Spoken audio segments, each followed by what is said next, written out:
Good evening, everybody. We are live and we are coming together for Alternative Sunday School. And as you are aware, of course my name is not on here now. You know that is not what I do. I just jumped off of another live, and so I got to make sure that you understand who I am. And so I'm Dr. Beverly Cole-Bennett. I am being joined by Oh, Pastor Chris Robinson and Evangelist Shanel Vrontez. And I was going to say a whole name, but I wasn't going to do it. I wasn't going to do it. I wasn't going to do it. And so she is the author of the book that we are actually going to be dealing with over Alternative Sunday School in the book, in the month of January. So I want you guys to do me a favor. Everybody that's out there, as you can see, um, that's the book, Hell Between Empty and Enough. And that's the book we're gonna talk a little bit about. What a special occasion. Yes, French Eye, you are on it tonight. You are so on it. And so we're gonna just do a little promo. I thought I'd do some marketing. I usually don't do any marketing for us. And so I wanted to make sure that I wanted to literally take a moment and we're going to talk a little bit about this book. We're going to talk about the author, but also I want to also have anybody that's on, all six of you that are on. I want you to do me a favor. I want you to share. I got my device in my hand, and we're going to share this thing. We're going to share. We're going to share. We're going to share. We're going to share. And we're going to share because I want us to. I want you, you that are out there, and Brother Phil, you're on it tonight too. See, I didn't give any announcements to anybody. I just said I actually put an announcement out there for Facebook and for YouTube to just kind of let everybody know there's a possibility of this happening. But what I didn't do is tell a lot of people because I really wanted people to jump on. I wanted people be able to ask questions, and just see what's up with Alternative Sunday School. Alternative Sunday School was really, really ahead of its time. It was ahead of its time in a time in the season, and I'll tell you how it started. It started as a teleconference. Alternative Sunday School was initially created. It was born out of all the people that didn't come to Sunday school, that didn't want the Sunday school commentary that was the same almost every year, and a little twist to it, but you could kind of predict the lessons. And not that was bad, but I was trying to reach a population. And this is back, oh my gosh, I can't believe it's been so long ago. It was pre-COVID. It was oh my God, probably about 5 years before COVID. At least 5 or 7 years. And so, which means we've been around a while. And so it started off as a teleconference because one of the members of the class said, if I stop, I'm going on vacation. If I stop coming, I'm not gonna come back to Sunday school. That's just not gonna happen because when I get out of the habit. And so what we did is we got the Polycom in the room, and being in corporate America, I was so accustomed to working with teams all over the world. And so doing a video conference or a teleconference was no big deal. And so then one Sunday, and I will call her name, Natanya, she shoved Facebook Live in my face and said, we're live. Let's do Sunday school. And so that's how it started. And then we ended up with a Monday class because a couple people, one particular person was not able to be in church on Sunday because of work schedule. And as a result, I started a Monday class, Alternative Sunday School on Monday. And it was on Periscope as well. And Periscope was just crazy, crazy, crazy, crazy. Hey, Elder Thad, I'm so glad to see you're on. All the way from Milwaukee, Wisconsin. I just wanted to say that shout out. And so to really make it what it is. So when we actually went through COVID, we didn't have to stop because we were already already doing it. And, when God told me he sent me to corporate America to learn, I was like, no, you don't understand. I'm corporate IRS. So I didn't plan to leave corporate America. But it's been a whole, I think, 8 years now, a whole 8 years, almost 9, that we went out. But not enough about that and how we ended up with alternative Sunday school. And then when Lawan and a number of other people joined, Lawan's my sister, and she started inviting friends. She renamed it the book club. Like, who told you to change the name? She said, well, we're looking at it differently. We got a different audience and we're going to do it like this. We'll do that. And so literally what happened is that's how it became the alternative Sunday school class and then alternative Sunday school book club. And then we had a merger. I know, corporate America, right? We had a merger. Redeeming Life Ministries merged with Mount Zion. And Pastor Chris, who was senior pastor at Redeeming Life Ministries, I knew that a pastor is used to preaching every week, at least once. And so with prayer and supplication, I invited him and Lady Pat to be a part of it. And so Lady Pat sometimes will host with Pastor Chris, and then but Pastor Chris and I sit together on a regular basis on Monday nights. And so that's where we are. But there's something I really want to talk about, and I really want to talk about with Alternative Sunday School and the book club. The whole purpose is the charter of it. And hey, Brother Glenn, the charter was to teach people how to live free from sin, self. What was the other? Sin, self, sexual desires, as well as what's the other S? I completely forgot it. And it'll come back to me. I promise you it will. If not, I'll look it up. But that was our charter. And our charter was to deal with real issues with real-time literature and real-time talk. We do enough church talk and not enough real talk. We talk all up. Yes, it was a surprise. It's a pop-up. That's what I'm doing in 2026. And so literally it was designed. So we sent invitations to everybody in the church that wasn't attending Sunday school. And Elder Newsom was one of he calls himself the charter member. And it was so many people downstairs. The Sunday school superintendent accused me of starting the church. And so, because I think our first weeks was about 30 people, 25, 30 people. And maybe 25 the first week, 27, 28 the next week, and then 30. And we was 30 strong. And we had been moving. So I was downstairs, and somebody thought that the children should be downstairs. That would be Mother Cole. And she relocated us because we were in the small dining room, and it was full. And so then we moved upstairs to the classroom when one of the schools went down. Phil, you gonna call me out on this, right? And so so long story short. So that's how we came into being. But we have an author, and she has a couple publications. And so I was praying about what we should do next. We've been in the thick of it. We've been in the garden. We've been with Dr. Anita Phillips. We've been all the way with, of course, with some of the greats, Bishop Jakes. We've been with, many. I think we did a K. Arthur at one time. We've done all kinds of things with various other people that are on the circuit. We did looking at so many of the purpose-driven church, purpose-driven life, purpose-driven everything. And so we've gone through all of those. But tonight, hey, Beth, how you doing? We really are going to talk to this author, and we're just talk about who she is.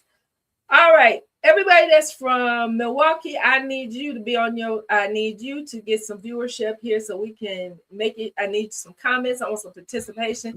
Franchise, I know you where you hail from.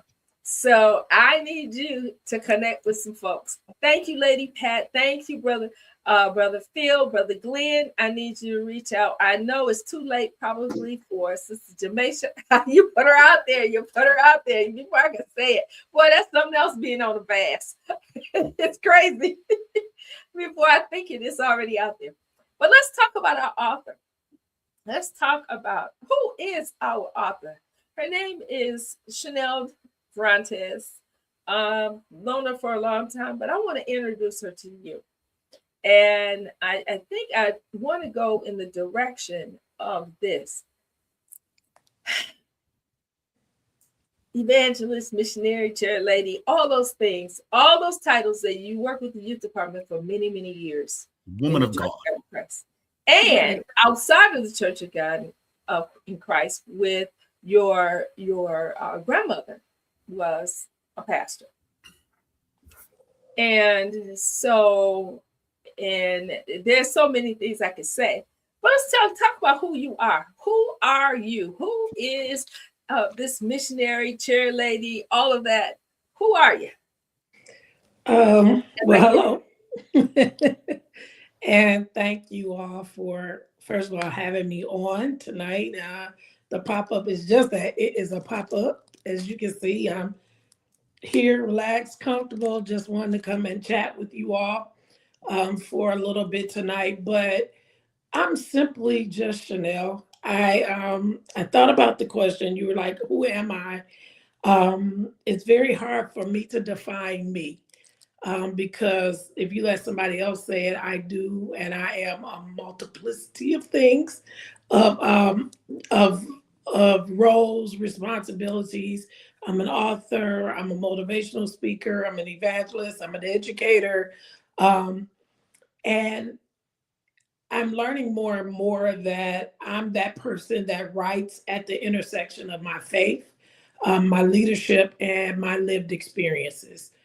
And so my work is really right now, especially in this season, giving voice to the seasons that I'm in right now. And so honestly, if I was to describe who I am right now, I'm just a person in waiting, like my book, a person in waiting, a person who's waiting for God to just complete some of the things that he told me that he was going to do.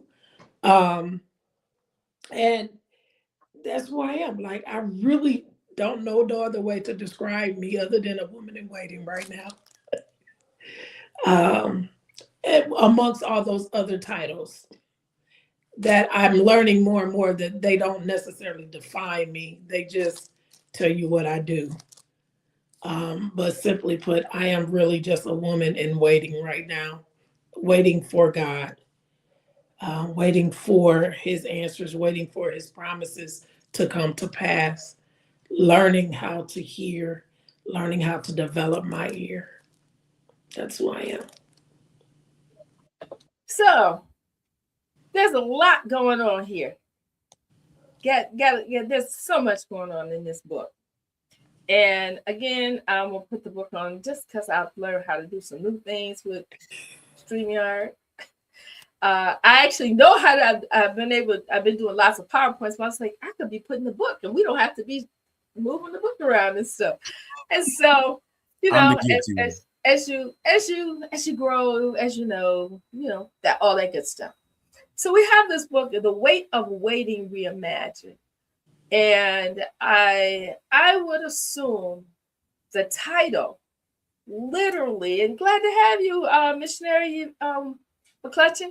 I owe you a PowerPoint. Don't think I didn't forget. I forgot, but I didn't forget. Thank you for the reminder. And so, with all that being said, Pastor Chris, you have a question or two. Mm-hmm. I came loaded. But I'm not going to unleash everything. But just a little bit. Just for starters, in regards to this, first question I want to ask you is kind of basic, and it's one of these things that kind of gives an impetus for the reason why you wrote the book. So my first question would be is how do you define waiting in this context that you're writing in and in light of scripture? And how is it different from mere procrastination or passivity? Wow. I kind of laugh because, yeah. So simply in this sense of the book, when I was talking about waiting, I was talking about being captivated in the stillness of God. Okay. And that's the difference of procrastination versus just waiting for him to do what he said he would do. Procrastination, in the sense of waiting, would be someone who just refuses to move because of fear, doubt, laziness, whatever. In this sense, I'm talking about learning to wait, be still, to hear, to obey, and for God's timing.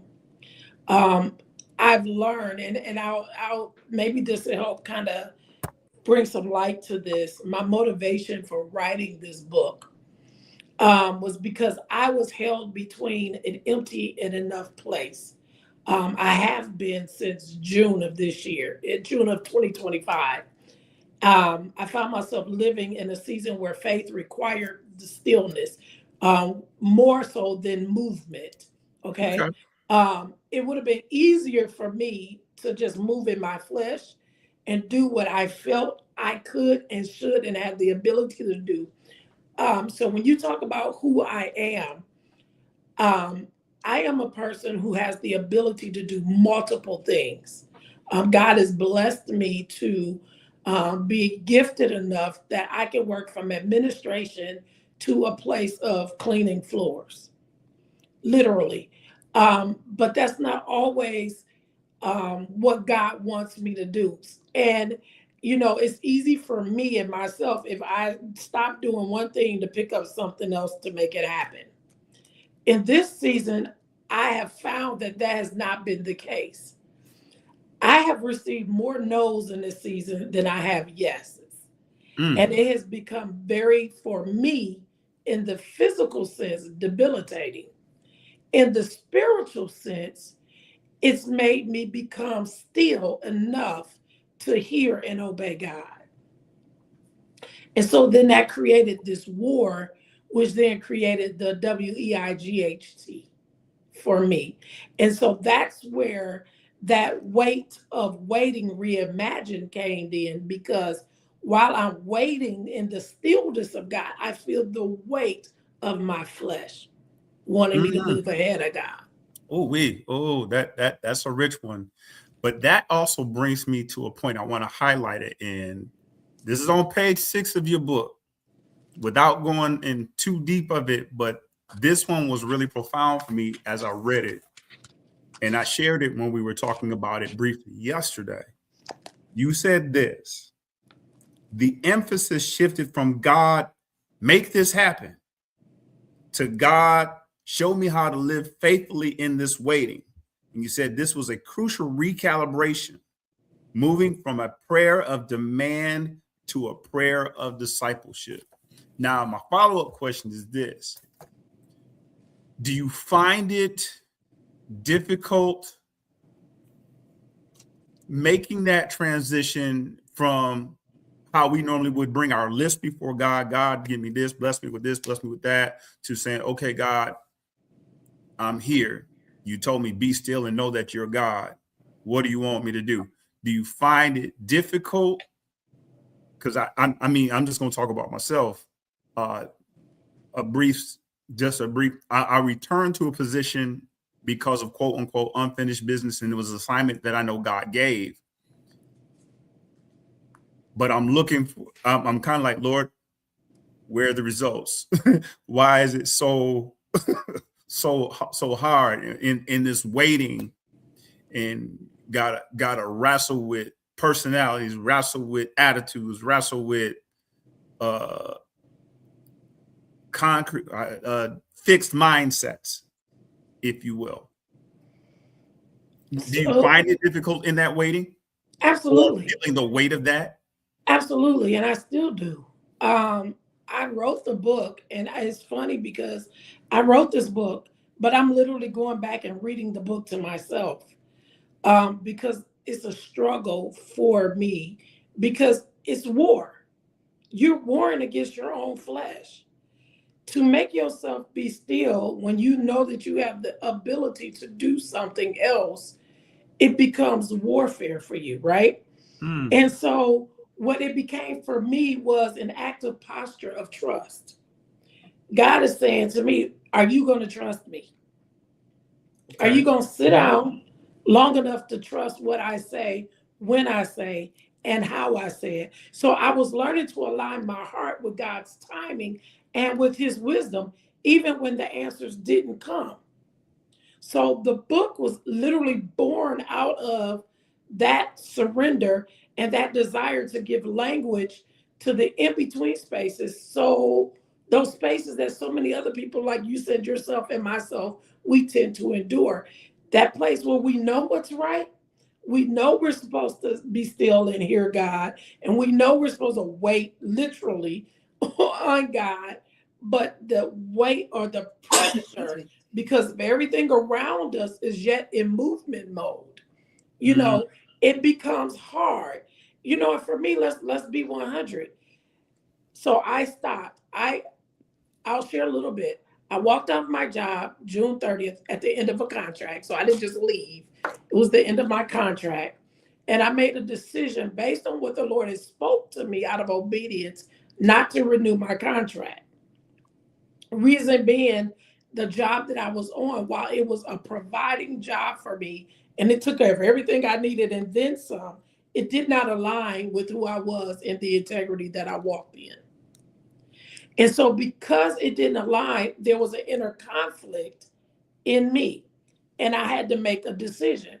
So, in my walking, I made this decision. In my mind, I'm thinking, okay, God, I obeyed you.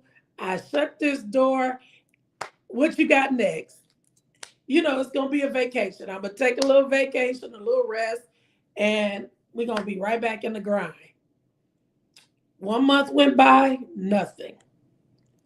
And I'm actively looking because I believe faith without works is Hmm. dead. Hmm. So I'm doing what I'm supposed to do. I'm putting in applications after application. And if you know anything about me, as my mom knows, there's never been a time that I've not been able to put in a job application and get the job on the spot. I don't care what it is. I've done some of everything, trust me, without a degree, with a degree. I've been able to do multiple things, but it just wasn't happening. Third month, nothing. Fourth month, nothing. Fifth month, nothing. 6 months, I am now at the end of my pot financially because, I was one of those that was taught you always put up 6 months worth of savings so that you can live off of it if you need to. Well, now I'm in panic mode because I'm like, wait a minute, God, you told me to do A, B, C, and D. I've done that. Yes, you've taken care of me. Yes, I haven't missed anything, but now I'm running out. So now what, God? Where you at? Hello? Can you show up? And right while I'm questioning God, I get another no. Seventh month, that was this month, I got another no. And for whatever reason, I felt like that no was my breaking no, the no that was going to devastate me. And I'm saying, but God, I just wrote this whole book about being held between empty and enough because you done birthed a book out of me. You birthed another book saying this ain't it, to navigate, navigating the roadblocks of life. I done pushed out 2 books. I done obeyed you. I'm trying to get back, and I started going through this whole crazy back and forth with God. And all I can hear him say to me is, but will you trust me? Hmm. Will you, just as this week, Shanel, will you trust me? I'm like, but bruh, everything around me is still moving. I'm the only one at a standstill, sir.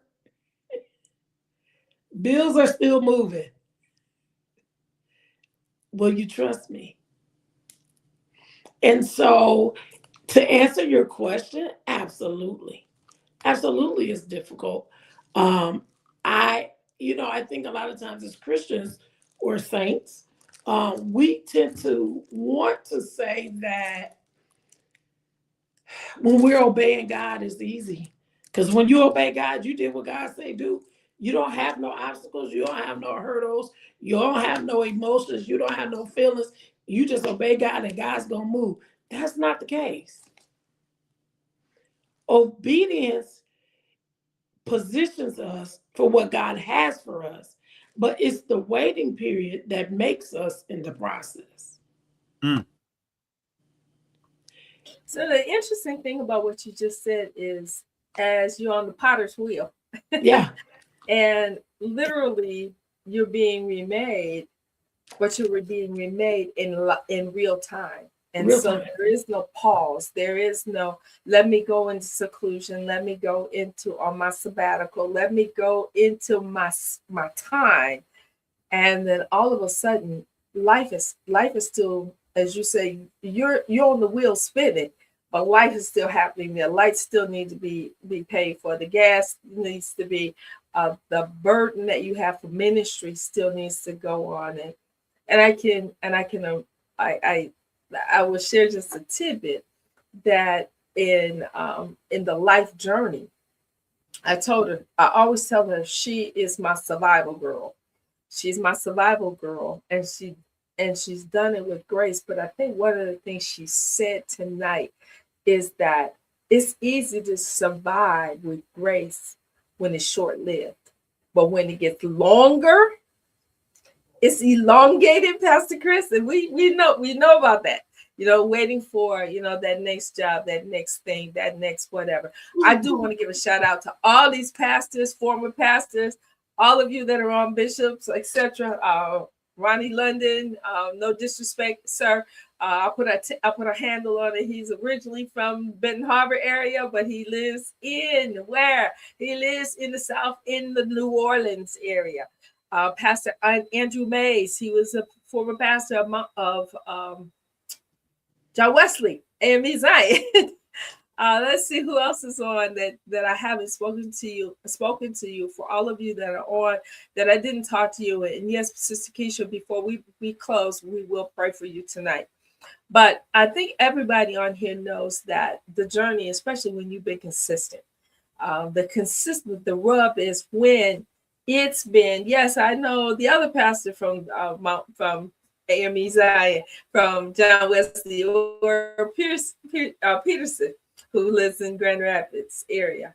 He's actually in Detroit now. He and his wife Trish, and so it's a yes, he got to step up. Yes, he did, and I completely forgot about that for a moment. But I've known Trish for, Lord Jesus, more days than I want to talk about. Her and her sister, that Sister Ruth's sister, Minister Ruth. So you're from the book club? That's her sister. So didn't know if you knew that. And so the interesting thing about all of that is that all these things that are happening in real time, but then there's still the call to do. And that's why I wanted to jump on, and I really wanted to really talk about, we start back on this book on next Monday night. Now, you said, I want to add it to the stage. We have another. So if you look at the situation we have in front of us, we have on Sunday, we're dealing with the book of James. On Monday, we're dealing with hell between, emptying and up. And the first one is the book of James, but it's, am I doing this right? Now, I got to tell you, God has a sense of humor, because I never saw it until today. That am I doing it right? What is James saying about what's happening? What's happening in the world? What are we doing? What are we getting tripped up with? What should we be staying away from? What should we be doing more of? And then we got hell between, empty and enough. And it's like, I'm doing all these things, God. And now what? Now what? And so he has a way of orchestrating some things. Now, I will tell you, and I talked to my author, she didn't give us a lot of white space because she had a whole lot to say. So it's going to take you a minute to go through it. You're going to have to go through it slowly because it is so power packed. And the chapters, I'm going to tell you, Pastor Chris said you didn't give him a rest stop. You didn't give him a stoplight. You didn't give him any of that. But we're getting into chapter 1 because it's power packed. It's very, very, it has so much good content. But sometimes you gotta have a Selah moment. After that paragraph, you better put it down and let it reflect for a minute. So don't start reading 1 hour before class because you'll never get through it. And if you do get through it, you're gonna miss a lot. One of the things I also want to say is in this, and I don't want to keep us any longer than what we need to do, and that is this. If you are that person that's in that space, our author's going to be with us for a couple of weeks. I got it sequestered at least for two.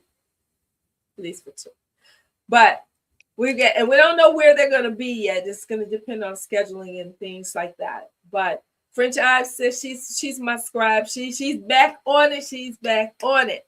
She is back on it. And I thank you so much for it.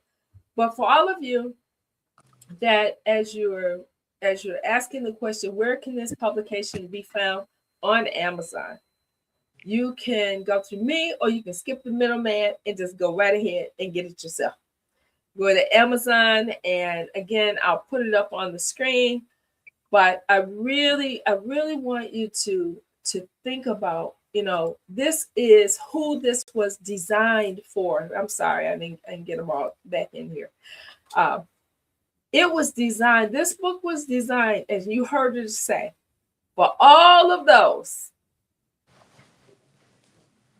that are in that space. That's the target audience. And Brother Leon said he loves what I've read so far. I'm going to put it on the screen. He said it hits home for me.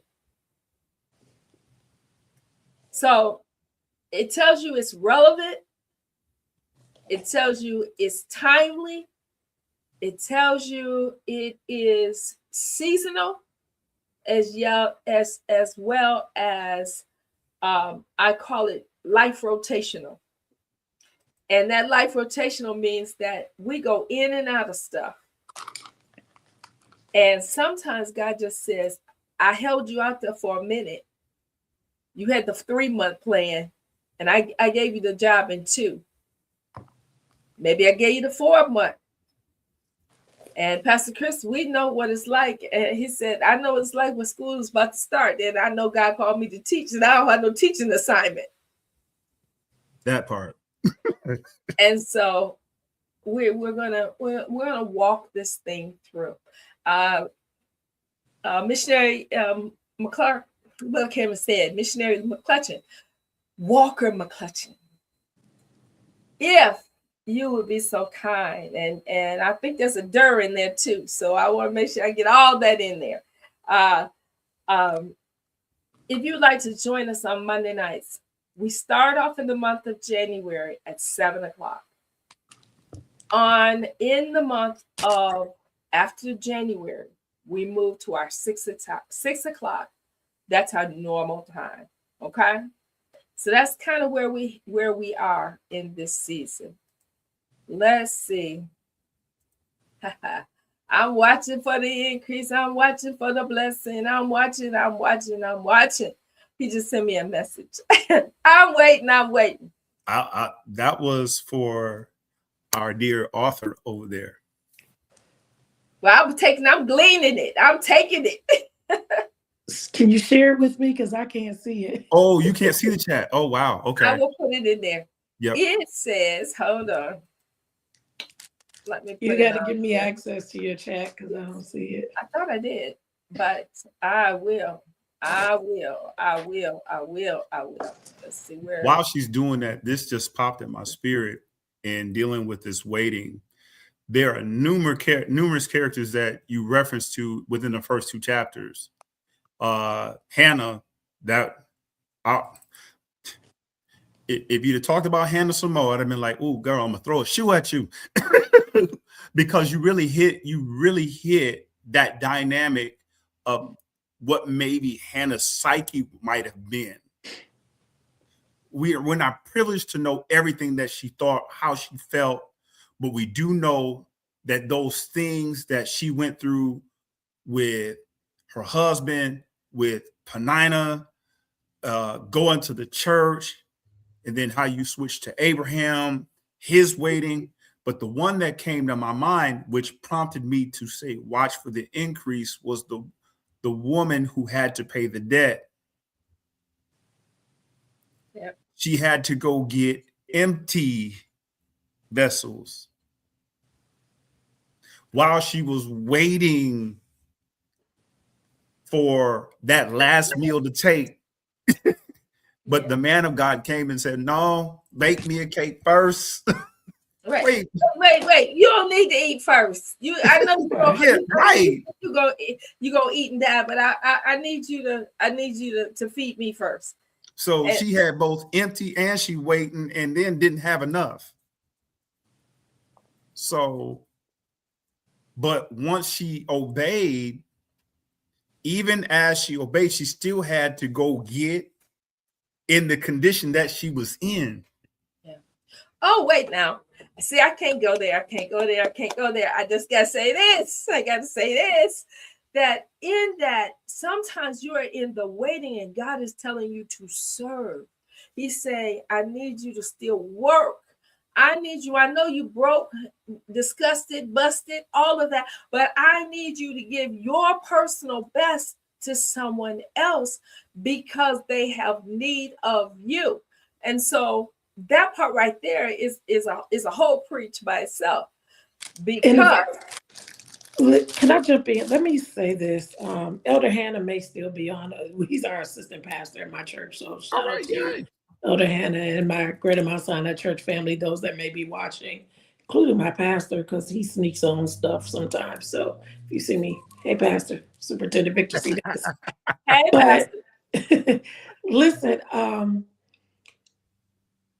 you said something about serving while you're waiting.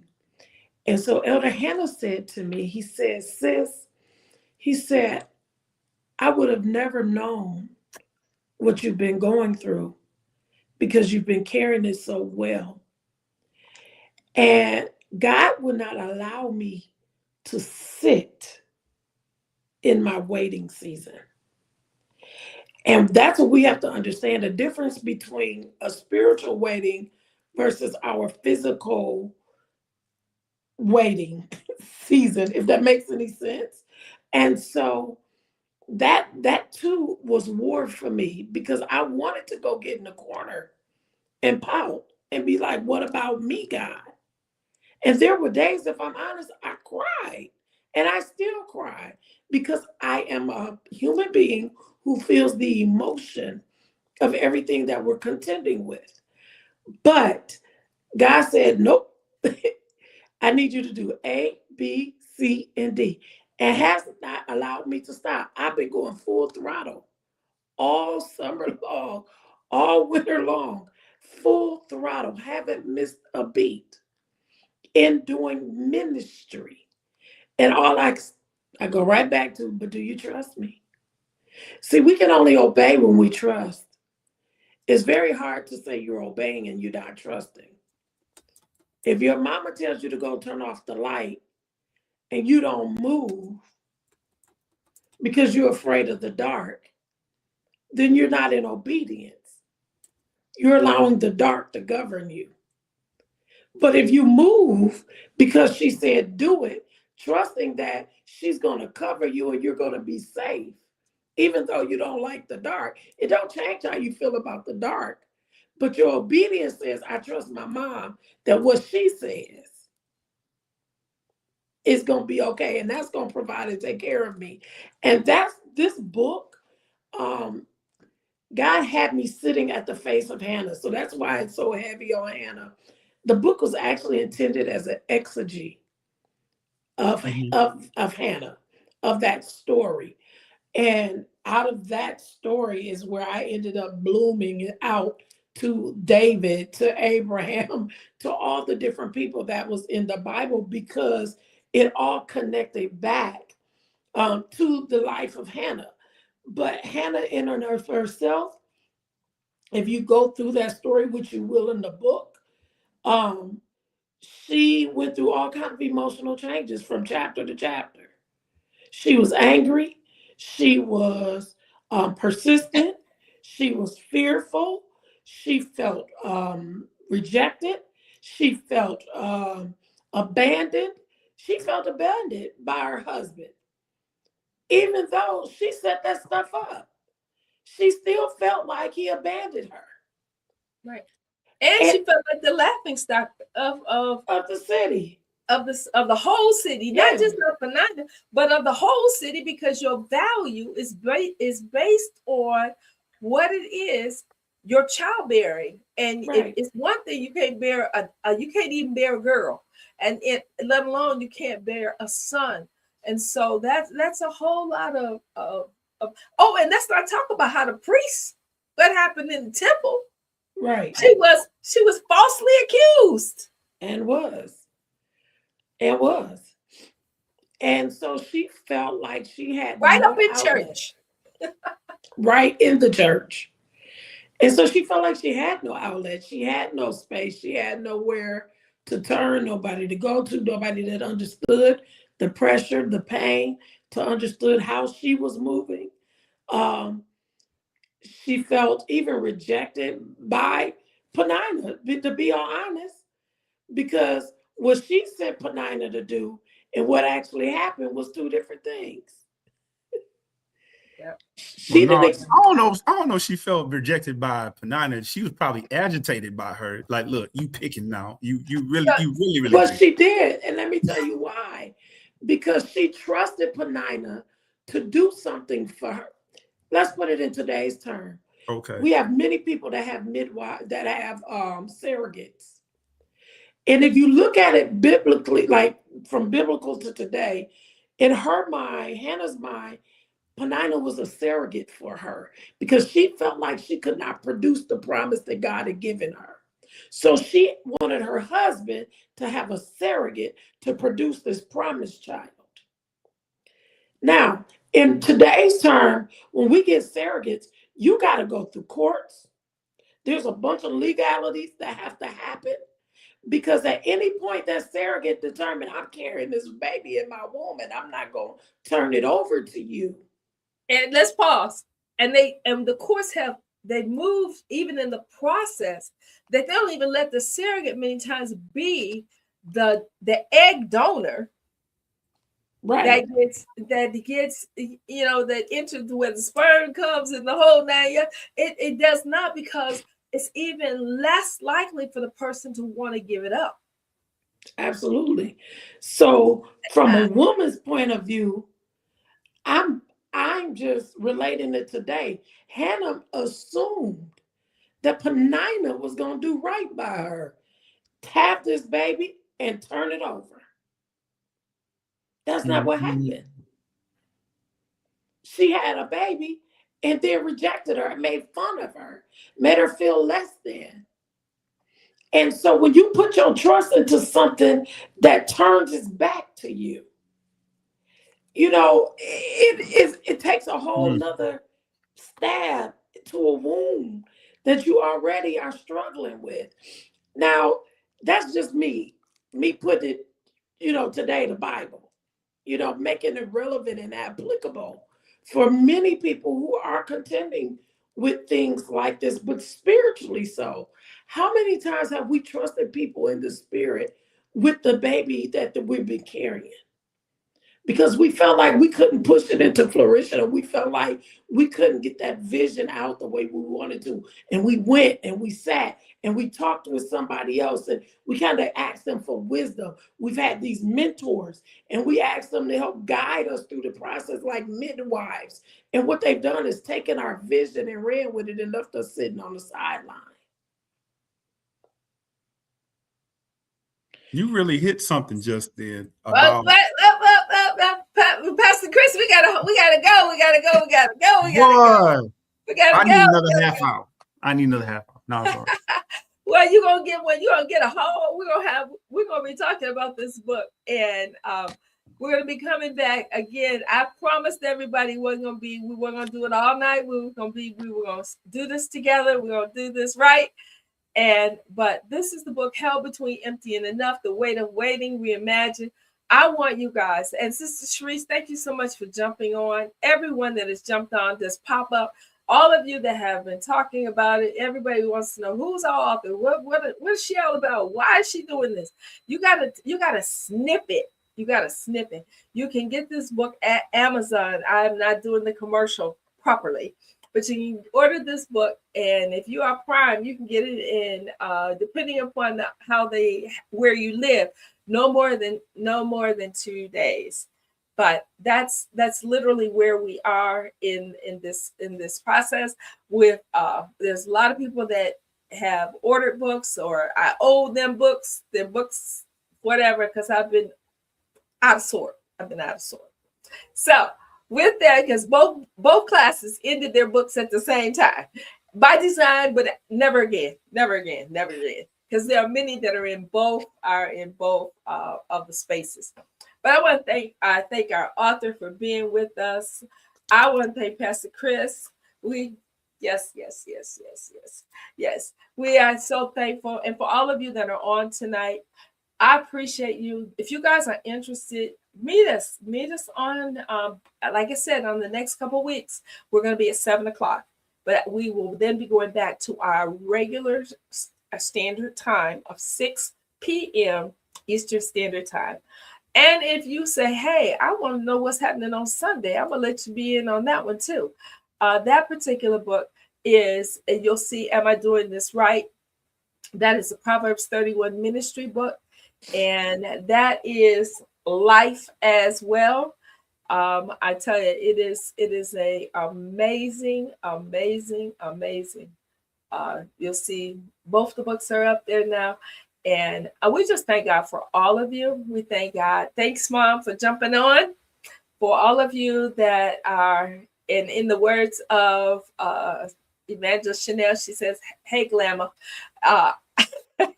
And that's exactly what she said. But I appreciate her for taking the time out.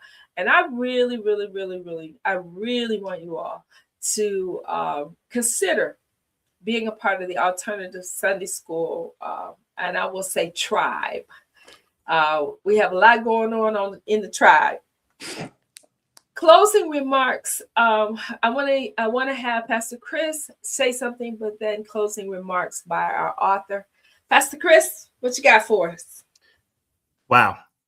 If I don't have all the words that I want to try to sum this up in like one fantastic statement, is except for this. What I got tonight got some clarity, but you can't get it unless you're still, unless you learn how to wait. And that's something that's a valuable lesson for all of us. I mean, and don't think that nothing has happened while you're waiting, because there's plenty of stuff that's happening, whether it's around you, but more so what Christ is doing on the inside while you're waiting. And that to me, this speaks volumes, because there are different nuggets, especially when you started expounding about that surrogate issue. And the brakes are on, Dr. Beverly. I'm not pushing them. No gas right now. No gas. All right. But yeah. That's some pretty forceful coasting. You just coasting on down. Okay. No, the wheels are screeching. I love what Sister Iris says. Learn to wait on the process. Wait in the process, not on the process, but waiting in the process. All right. What you got? Final closing words. If I could just say anything, it would be just to remind everybody that waiting is not wasted, and stillness is not inactivity. Being held between empty and enough was written to honor the sacred space, to honor what's often uncomfortable space to honor where faith is formed. And if anything, I've learned that aligning my heart with God's timing is um, more than just rushing toward the next outcome. You know, and this book is an invitation to trust God, even when clarity doesn't come quickly. That's really what this book is all about, is to remain honest in the tension and to believe that feeling empty does not mean we are abandoned. Whew, that's a hard place for me. So if you guys walk away with anything, walk away knowing that you are held even in your waiting. You're held by God in your waiting. And that, if you do all of that and you find your place of faith and you learn how to trust him, then my book has done what it's supposed to do. It's helping me, y'all. I'm telling you. And I know y'all like, but you wrote it. When you're getting downloads from God and you're studying and exegeting and all that good stuff, it don't really hit you what you wrote until after you read it again. And so I'm literally walking through this book again. So much so, and I'll say this and I'm done, that I am creating a workbook to go along with the book because it is heavy. Because it's written in exegetical terminology, so there's a lot of hard terminology, biblical terminology throughout this, and so I decided I wanted to write or create a workbook to go along with it to help us navigate through it. And so, Mount Zion, you guys are going to be the first benefactors of that book, and and we're gonna work this out together. Thank y'all in advance. I love what Sister Jamaica, Chaplain Jamaica said. Thank you, Shanel. We are waiting, but it's hard. We still got to trust God. Yep. And you know what? It goes back to her statement. If you don't, you can't trust. You can't obey if you don't trust. Yep. And that is a hard one. All right, everybody. Hi, Michelle. She's somebody that follows me indirectly. She's a schoolmate of mine, to be exact. Okay. All right. Well, it's so good to have all of you on. Thank you for joining us on this pop-up. Thank you all. Thank you, Shanel, for being a part of it. I wanted the people to know, okay, that's a little bit behind the scenes. Yes, thank you, French Ives. She said that is a whole wow. And for all of you that are on, thank you. I'm not going to keep you another moment, but I will say this. If you miss this book club, if you miss this walkthrough, you may be really missing something. With that being said, we say good night. Thank you so much for being a part, and we look forward to seeing you Monday night. Now, if you all want to pray with us, we're praying all through the month of Monday through Friday, from 6 to 7. However, Mount Zion, Church of God in Christ, in Muskegon, Michigan. However, if you say, I can't do all that, meet me on Monday night, 7 o'clock. See you soon. Bye-bye.